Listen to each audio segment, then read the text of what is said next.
मी प्राध्यापक पवार वनिता सुभाष, सद्गुरू घाडगे Maharaj college Karad, commerce junior commerce विभाग। तर मी प्रथम सर्व विद्यार्थ्यांचे 12वीमध्ये आलेल्या स्वागत करते, अभिनंदन करते आणि आपण आता पहिल्या तासाला लेक्चरला सुरुवात करूया। पहिलं प्रकरण जे आहे ते आपलं सूक्ष्म अर्थशास्त्र आणि स्थूल अर्थशास्त्राचा परिचय।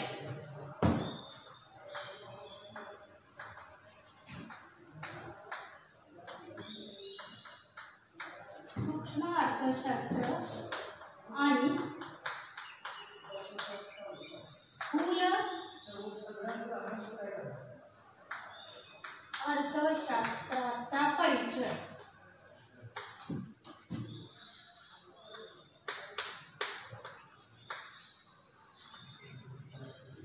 यामध्ये आपण अर्थशास्त्राच्या 2 शाखा बघणार आहोत। 2 घटक आहेत अर्थशास्त्राचे। पहिला आहे सूक्ष्म अर्थशास्त्र आणि दुसरा आहे स्थूल अर्थशास्त्र। या 2 घटकांचा किंवा 2 संकल्पनांचा अभ्यास ओस्लो विद्यापीठात 1933 ला रॅग्नर फ्रिश यांनी सर्वप्रथम पुरस्कार केला आणि त्या 2 संकल्पना विकसित करण्याचा प्रयत्न केला। सर्वसाधारणपणे आधुनिक अर्थव्यवस्थेच्या सूक्ष्म अर्थशास्त्राच्या या 2 शाखा समजल्या जातात आणि याचा अभ्यास आपण करणार आहोत। सर्वप्रथम मायक्रो इकॉनॉमिक्स।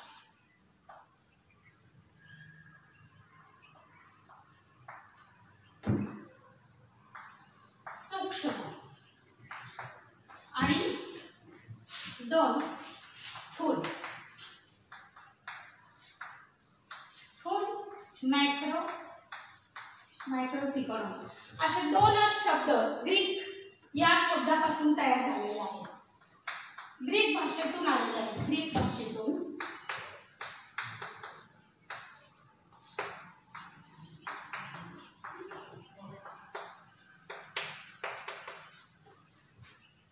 त्यानंतर आपल्या इथे मायक्रो आणि मॅक्रो इकॉनॉमिक्स या 2 शाखांचा अभ्यास विकसित करण्याचं कार्य रॅग्नर फ्रिश यांनी केलं। त्यांच्याबरोबरच अनेक अर्थशास्त्रज्ञांनी सुद्धा याचा अभ्यास करण्याचा प्रयत्न केलेला आहे।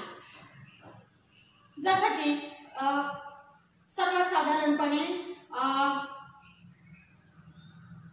अर्थशास्त्राची सर्वप्रथम मांडणी जी आहे ती व्यापार आणि व्यापार चक्रीय लेखांमधील घटकांवरती त्यांनी जास्त अभ्यास केलेला दिसून येतो। अर्थशास्त्राचा जी ऐतिहासिक वाटचाल आहे, अर्थशास्त्राची ऐतिहासिक वाटचाल ती सर्वप्रथम या शास्त्रज्ञांनी सनातनवादी अर्थशास्त्रज्ञांचा विचार करायचा झालं तर ॲडम स्मिथ, डेव्हिड रिकार्डो, त्याच्यानंतर JS मिल, त्याच्यानंतर प्राध्यापक मार्शल यांनी या सूक्ष्म अर्थशास्त्राचा अभ्यास करून त्यांच्या बुद्धीच्या पोतीनुसार किंवा त्यांना जे आठवलं सुचलं ते त्यांनी विकसित करण्याचा प्रयत्न केला। डॉक्टर मार्शल यांनी आपल्या प्रिन्सिपल्स ऑफ इकॉनॉमिक्स या ग्रंथामध्ये सूक्ष्म अर्थशास्त्राचं सविस्तर अशा प्रकारचं विवेचन केलेलं आहे। त्यांनी मागणी आणि पुरवठा कशा पद्धतीने होतो आणि मागणी आणि पुरवठ्याच्या संतुलनातून वस्तूची किंमत निश्चित कशी होते हे सर्वसाधारण सांगितलं आणि वस्तूच्या किंमत निश्चिती ही सूक्ष्म अर्थशास्त्राचा विषय आहे अभ्यासाचा आणि त्यामुळे मार्शल यांनी सुद्धा सूक्ष्म अर्थशास्त्र हे अतिशय चांगल्या पद्धतीने अभ्यासण्याचा प्रयत्न केलेला दिसून येतो। त्याच्यानंतर ही झाली ऐतिहासिक वाटचाल आणि जॉन रॉबिन्सन, त्याच्यानंतर प्राध्यापक सॅम्युएल्सन इत्यादी अर्थशास्त्रज्ञांनी सूक्ष्म अर्थशास्त्राचा अभ्यास करण्याचा प्रयत्न केला आणि त्यांनी अभ्यास करून अशा प्रकारचे सूक्ष्म अर्थशास्त्र कसं आहे याचा सांगण्याचा प्रयत्न केला। साधारणपणे सूक्ष्म अर्थशास्त्र फार प्राचीन काळापासून आपल्याला अवगत आहे किंवा सूक्ष्म म्हणजे काय याचा अर्थ आता आपण सुरुवातीला समजून घेणार आहोत।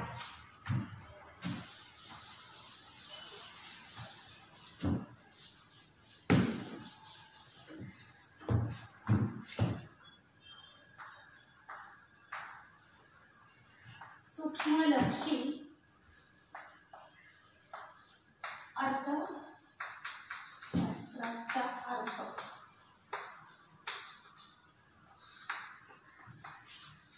सूक्ष्म म्हणजे लहान,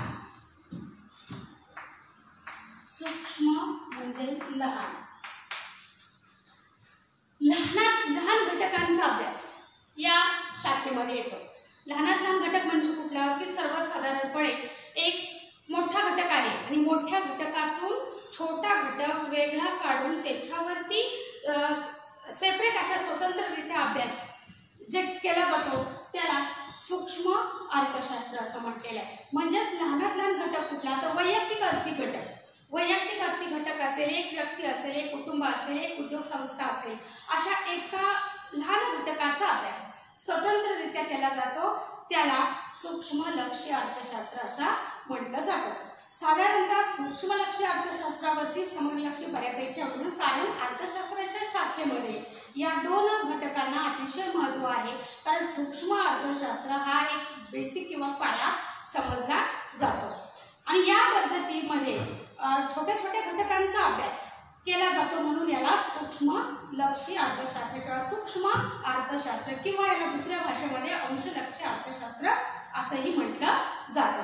आता आपण मगाशी बघितलं मायक्रो इकॉनॉमिक, मायक्रोस इकॉनॉमी म्हणजे ग्रीक हा शब्द आहे स्थूल अर्थशास्त्र. तर स्थूल अर्थशास्त्र याला समग्र अर्थशास्त्र असंही म्हटलं जातं. समग्र अर्थशास्त्र म्हणजे मोठ्यात मोठ्या घटकांचा विचार करणारं शास्त्र म्हणजे समग्रलक्षी अर्थशास्त्र आणि लहानात लहान घटकांचा अभ्यास करणारं शास्त्र म्हणजे सूक्ष्मलक्षी अर्थशास्त्र.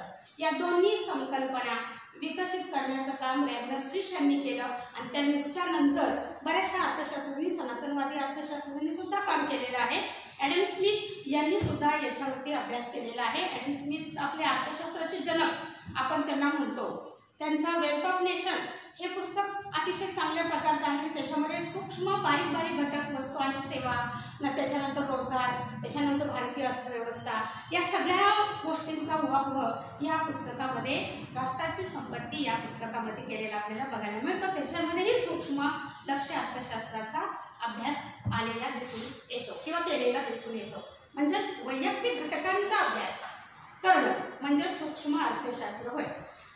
सूक्ष्म अर्थशास्त्रामध्ये कारण वैयक्तिक आर्थिक घटक, एक घटक, एक कुटुंब, एक उद्योग संस्था या एकाच घटकाचा लहानात लहान घटकांचा अभ्यास करणारं शास्त्र म्हणजे सूक्ष्मलक्षी अर्थशास्त्र. अशा पद्धतीनं लक्षात ठेवलं पाहिजे. आता त्याच्यानंतर जे आहे ते सूक्ष्मलक्षी अर्थशास्त्राची व्याख्या मॉरिस डॉग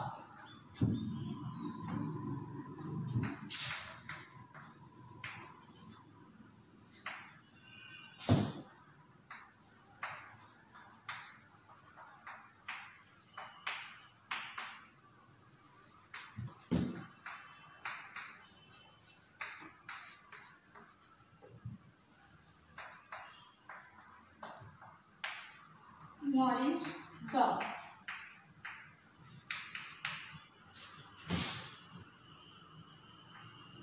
मॉरिस डॉग यांची जी व्याख्या आहे ते म्हणतात अर्थव्यवस्थेचे सूक्ष्मदर्शी अध्ययन म्हणजे सूक्ष्म अर्थशास्त्र होय. आता मॉरिस डॉग यांची व्याख्या अर्थशास्त्रातील सूक्ष्मदर्शी अध्ययन, सूक्ष्मदर्शी अध्ययन म्हणजे शिकणे. आता बारीक बारीक घटकांचा ज्या वेळेला आपण अभ्यास करतो, राष्ट्रीय उत्पन्न, उदाहरणार्थ राष्ट्रीय उत्पन्नातील छोटासा एक घटक बाजूला काढून घेऊन एकाच व्यक्तीचा किंवा एकाच राष्ट्राचा अभ्यास, अनेक राष्ट्रांचा उत्पन्नाचा अभ्यास न करता एकाच राष्ट्राच्या उत्पन्नाचा अभ्यास ज्यावेळेला आपण करतो तो लहान असतो. आणि अशा प्रकारे मॉरिस डॉग यांची व्याख्या अर्थव्यवस्थेचे सूक्ष्मदर्शी अभ्यास म्हणजेच सूक्ष्म अर्थशास्त्र होय. छोट्या छोट्या लहानात लहान घटकांचा अभ्यास केला जातो असं मॉरिस डॉग यांना सांगायचं आहे. दुसरे अर्थशास्त्रज्ञ जे आहेत ते दुसरे अर्थशास्त्र एक झालेले दुसरे प्राध्यापक A.P. लर्नर.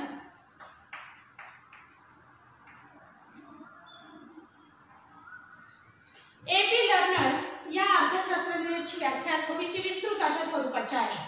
ती म्हणजे सर्वसाधारणपणे अर्थव्यवस्था रूपी शरीरातील लाखो पेशी म्हणजे व्यक्ती आणि कुटुंबे उपभोक्त्याच्या रूपाने आणि व्यक्ती व उत्पादन संस्था उत्पादकाच्या रूपाने यांची जी भूमिका अर्थव्यवस्थेत कशा पद्धतीने पार पाडतात म्हणजेच अर्थशास्त्र असं या म्हणजे पेशी ज्या आहेत त्या पेशीकडे जणू काही सूक्ष्मदर्शकातून पाहिलं जातं असं A.P. लर्नर हे सांगतात. सूक्ष्म अर्थशास्त्राची व्याख्या. आता त्यांनी काय केलंय, मानवी शरीरामध्ये ज्या असंख्य पेशी आहेत त्या असंख्य पेशी मिळून मानव तयार झालाय.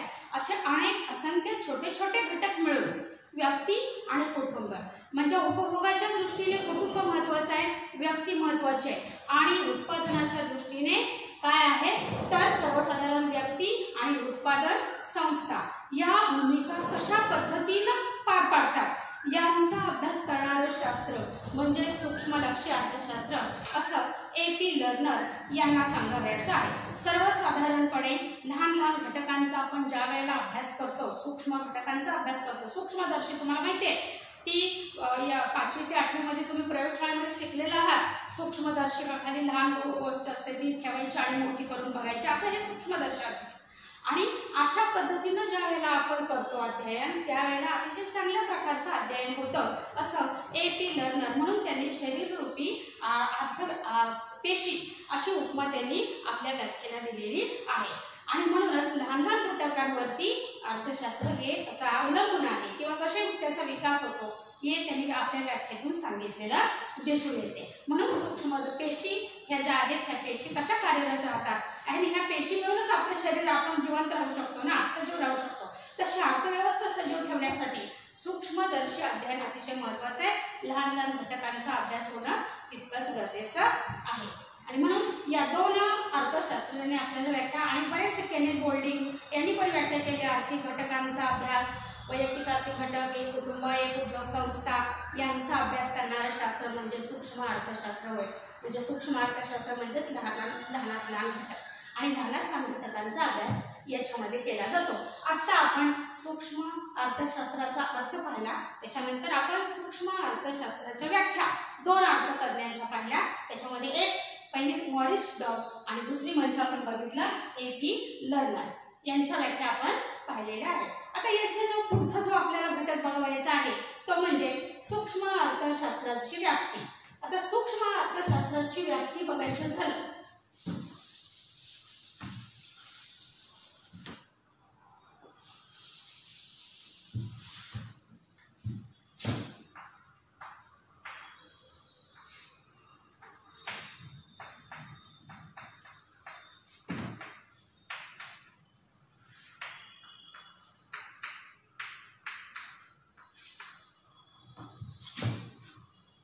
अर्थशास्त्राची व्याप्ती.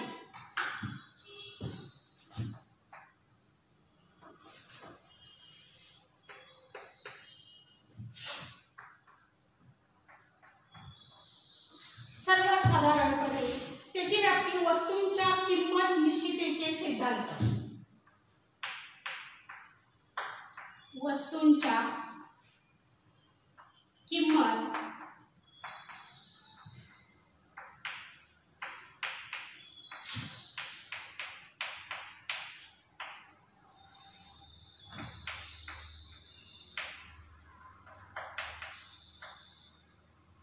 सिद्धांत. दुसरा जो घटक आहे तो म्हणजे उत्पादन घटकांच्या किंमत निश्चितीचे सिद्धांत. उत्पादन घटकांच्या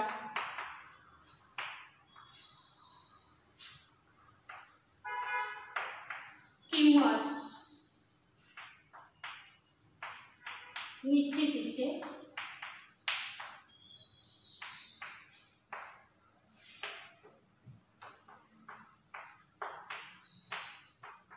सिद्धांत.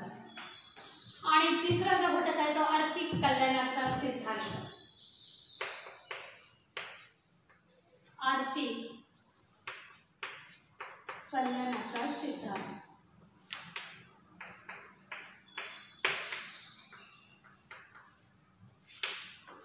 आर्थिक कल्याणाचा सिद्धांत. आता याच्यामध्ये पहिल्या वस्तूंच्या किंमत निश्चितीच्या सिद्धांतामध्ये परत आणखीन प्रकार पडलेला दिसून येतो आपल्याला. तो म्हणजे मागणी आणि पुरवठ्याचे विश्लेषण, मागणी पुरवठा विश्लेषण,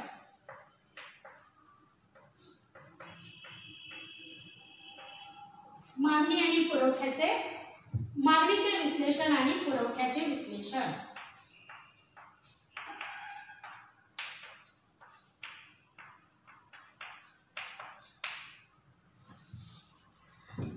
मागणी विश्लेषण,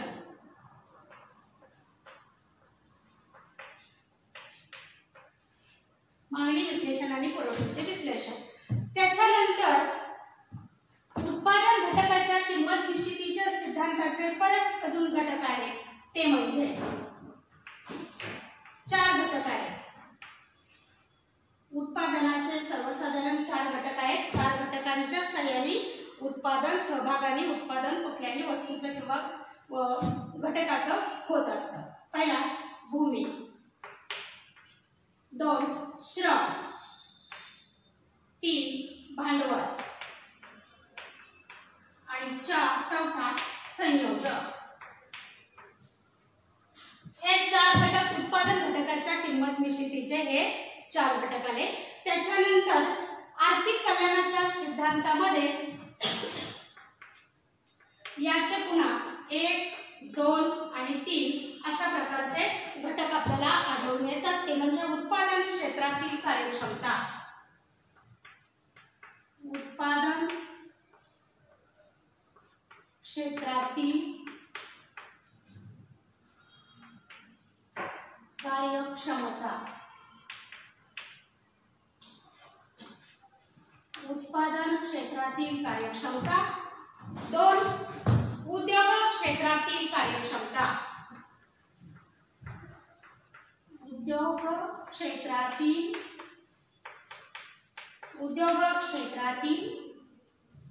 कार्यक्षमता, उद्योग क्षेत्रातील कार्यक्षमता. आणि तिसरं जे आहे ते म्हणजे एकूण आर्थिक कार्यक्षमता, एकूण आर्थिक कार्यक्षमता.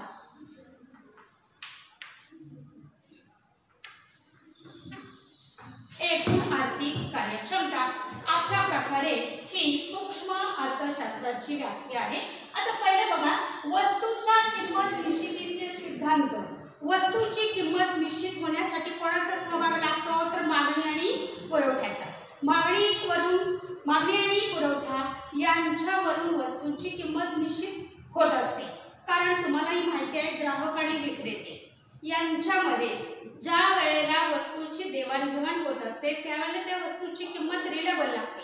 आणि अशा वेळेला ह्या किमती निश्चित करण्याचं कार्य जे आहे ते सूक्ष्म लक्ष्य अर्थशास्त्र करतात. आणि म्हणून सूक्ष्म अर्थशास्त्रात वस्तूच्या किंमत निश्चितीचे सिद्धांत या घटकामध्ये मागणी आणि पुरवठा यांच्या समतोलावरून वस्तूची किंमत निश्चित होत असते. त्याच्यानंतर दुसरा जो आहे तो उत्पादन घटकांच्या किंमत निश्चितीचे सिद्धांत. आता उत्पादन घटक जे आहेत, उत्पादन घटक 4 प्रकारच्या उत्पादनाचे हे घटक आपण आहेत. आणि या 4 प्रकारच्या उत्पादन घटकांच्या सहाय्याने कुठल्याही वस्तूचे उत्पादन होत असते. या भूमी, श्रम, भांडवल आणि संयोजक यांच्या किमती निश्चित करण्याचं कार्य सूक्ष्म अर्थशास्त्र करतं. उदाहरणार्थ भूमीला खंड या स्वरूपामध्ये उत्पन्न मिळतं. त्याच्यानंतर श्रमाला वेतन या स्वरूपामध्ये मोबदला मिळतो. त्याच्यानंतर भांडवलाला व्याज या स्वरूपामध्ये मोबदला मिळतो. आणि संयोजकाला नफा या स्वरूपात मोबदला मिळतो. म्हणजे हे मोबदले ठरवण्याचं कार्य सुद्धा प्राथमिक स्तरावरती म्हटलं तर हे निश्चित करण्याचं कार्य सूक्ष्म लक्ष्य अर्थशास्त्र करतं. अशा प्रकारची ह्या सूक्ष्म लक्ष्य अर्थशास्त्राची व्याप्ती जी आहे ती आपल्याला दिसून येते. त्याच्यानंतर आर्थिक कल्याणाचा सिद्धांत. आर्थिक कल्याणाच्या सिद्धांतामध्ये 3 घटकांचा समावेश होतो. कारण समाजातील व्यक्ती ज्या आहेत त्या समाजातील व्यक्ती लक्षात घेऊन उत्पादन कशा पद्धतीने करावयाचं याचा अभ्यास त्या सूक्ष्म अर्थशास्त्रात केला जातो. उत्पादन क्षेत्रातील कार्यक्षमता लक्षात घेऊन साधन सामग्रीच्या साहाय्याने वस्तूचं उत्पादन केलं जातं. म्हणजे साधन सामग्री लक्षात घेतली पाहिजे. साधन सामग्रीचं वितरण जे आहे ते योग्य प्रकारे झालं पाहिजे आणि त्या दृष्टिकोनातून सूक्ष्म अर्थशास्त्र विचार करतं. त्याचबरोबर उद्योग क्षेत्रातील कार्यक्षमता याच्यामध्ये पण उद्योग क्षेत्रामध्ये कशा पद्धतीनं वस्तूंचे उत्पादन होते आणि त्या झालेल्या उत्पादन वस्तू ज्या आहेत त्या वस्तूंचं वितरण समाजामध्ये कशा पद्धतीनं होतं याचा अभ्यास सूक्ष्म अर्थशास्त्राचा अभ्यासाचा विषय आहे. त्याच्यानंतर तिसरं जे आहे तो एकूण आर्थिक कार्यक्षमता जी आहे ती एकूण आर्थिक कार्यक्षमतेमध्ये साधारणपणे जर विचार करायचा झाला तर देशातील सर्वसाधारणपणे उपलब्ध साधन सामग्रीच्या मदतीने जास्तीत जास्त उत्पादन घडवून आणून देशाची आर्थिक परिस्थिती कशा पद्धतीने विकसित झाली पाहिजे किंवा सुधारली पाहिजे, आर्थिक विकास चांगल्या पद्धतीने झाला पाहिजे याचाही विचार या सूक्ष्म अर्थशास्त्रामध्ये होत असतो. म्हणजे सर्वसाधारणपणे आर्थिक कल्याणाचा सिद्धांत जो आहे तो समाजाचं हित लक्षात घेऊन सूक्ष्म अर्थशास्त्र त्या दृष्टीने पावलं टाकत असलेलं आपल्याला बघायला मिळतं. कारण उत्पादन क्षेत्र वाढवलं पाहिजे सूक्ष्म अर्थशास्त्र आणि त्याच्याच बरोबर सूक्ष्म अर्थशास्त्राचाही विकास झाला पाहिजे आणि समाजाचंही हित साध्य झालं पाहिजे. अशा प्रकारे ही अर्थशास्त्राची व्याप्ती आपण 3 घटकामध्ये मेन बघितली. त्याच्यानंतर उपघटकही आपण पाहिलेले आहेत. हे सर्वसाधारणपणे हे 3 महत्त्वाचे घटक जे बघितले. वस्तूंच्या किमती निश्चितीचा सिद्धांत म्हणून सूक्ष्म कार्य करते अर्थशास्त्र. त्याचबरोबर उत्पादन घटकांच्या किंमत निश्चित उत्पादनाचे सिद्धांत हे घटक जे आहेत ते उत्पादन सिद्धांताचे घटक आहेत सर्वसाधारणपणे. आणि उत्पादनाचे घटक भूमी, श्रम, भांडवल आणि संयोजक आणि त्याचबरोबर आर्थिक कल्याणाचा सिद्धांत याच्यामध्ये हे 3 घटक आहेत. अशा पद्धतीने सूक्ष्म अर्थशास्त्राची ही काय झाली व्याप्ती झालेली आपल्याला बघायला मिळते. तर त्याच्यानंतर वस्तूच्या किंमत निश्चितीचा सिद्धांत मी तुम्हाला सांगितलं कशा पद्धतीने होत असतो. त्याचबरोबर उत्पादन घटकाच्या किंमत निश्चितीचा सिद्धांत बघितला आपण. आता एकूण क्षेत्रातील कार्यक्षमता ही सुद्धा आपण बघितलेली आहे. आर्थिक कार्यक्षमतेचा विचार करायचा झाला तर साधन सामग्रीचं वाटप जे आहे ते मगाशी मी तुम्हाला सांगितलं त्या पद्धतीनं जे आहे ते समाजामध्ये झालं पाहिजे याच्याशी संबंधित आहे. परंतु सूक्ष्म अर्थशास्त्र हे दारिद्र्य, उत्पन्नाची विषमता, त्याच्यानंतर राष्ट्रीय पातळीवरील आर्थिक समस्यांचा अभ्यास, त्याचबरोबर लोकसंख्या, व्यापार चक्रे, राज्य वित्तीय धोरण इत्यादींचा अभ्यास हा सूक्ष्मलक्षी अर्थशास्त्रामध्ये येत नाही. तर सूक्ष्म अर्थशास्त्रामध्ये फक्त लहानात लहान घटकांचा अभ्यास याच्यामध्ये येत असतो. म्हणजेच वैयक्तिक आर्थिक घटक, एक व्यक्ती, एक उद्योग संस्था अशा पद्धतीचं एक व्यक्ती, एका व्यक्तीचा अभ्यास या सूक्ष्मलक्षी अर्थशास्त्रामध्ये होत असलेला आपल्याला बघायला मिळते. त्याच्यानंतर पुढचा जो घटक आहे तो म्हणजे आपण घेणार आहोत